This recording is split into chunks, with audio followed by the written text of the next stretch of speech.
So, Steve, talk to me about the UI. I was seeing a lot of feedback from streamers while I was in DC. I was trying to stay up to date with what was going on, watching different streamers play, but that was a big complaint that I saw. So, talk to us about that. Yeah, that was a big complaint that I had as well.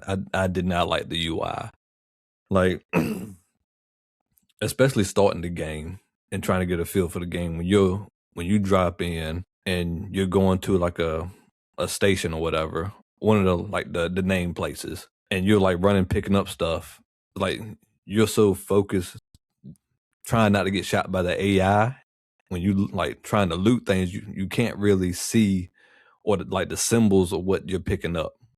And in the beginning, you don't really know like what you really need. I don't know about I don't know how you felt, Sean, but like me, it gets to the point where the only thing I was really picking up was either health packets or was it? It was like the health packets and the canisters. Other than that, if I could find like a good gun and some ammo, that was pretty much it. But that's another thing. Like the ammo was lacking. But in terms of the UI, going back to that, I feel like pulling up your UI when like if you like let's say you down somebody, like a real person, and you going into that backpack, it takes so long to load, which I think that like they made it like that so you can feel like your heart is racing because you're in the bag looking and somebody could be coming up trying to shoot you. But when you're looking at certain icons, you really don't know what it is. So I think with the UI, they could probably change it to make icons and the wording a little bit better, so people could actually realize, oh, this is what I want. This I don't need that, to make it a little bit easier for people. But that's just my opinion. All right, Sean, let me ask you this: when you were playing the game, when you was playing Marathon, walk me through like the loot that you would pick out of somebody's bag. So let's say you down somebody, right?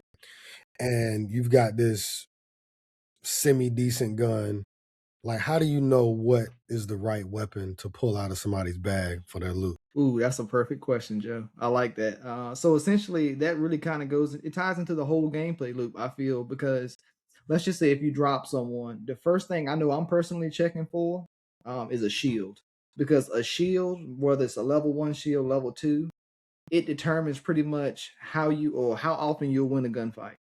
Because let's just say if you come in, if your basic loadout might just have a regular, you won't even have a shield actually, so you essentially have one bar. But for the sake of just making it clear for everyone, if you come in with your basic loadout, you have no shield. It gives you one bar by default. You can find a green shield, which will have 2 bars of shield, or kind of like an over shield that covers your health, or you can find a blue one, which will give you 3 bars, and I think you can go to purple and gold to give you 4 and 5 bars. Essentially, the higher level shield you have, and the better you are at the game, even if someone shoots you first, it'll take them much longer to crack your shields, and your shields is what guards your health. So everyone has the same amount of health, but your shield will give you 4 or 5 extra layers of protection compared to someone who doesn't have a shield. So the first thing I would always look for would be a shield, just because it pretty much is what keeps you alive. It protects your health, if you will. And like Steve was mentioning, I would look for consumables that will restore your health or restore your shield, because that's what keep you going. Is that After the that, I'll be canister? honest, Is that, I didn't even really have a specific gun that I would look for, because all of the guns are pretty fun to use, but they're all different. Mm-hmm. But the next thing I'll look for will be a backpack. So the amount of items you can carry before you extract, you have to have a backpack. Some of them give you 8 spaces, 16 or 24. But of course they go up by rarity. The only one I was able to find was the one to give you an extra 8 spaces to carry. And very rarely did I ever bring a gun in my backpack. I would just I would load into the game with one gun. I would find any random gun that I might like. And I was a fan of the LMGs, because they're pretty much laser beams on this game, at least as of right now. So I would look for a good LMG, some light ammo to go with the LMG, a shield, and then maybe a backpack.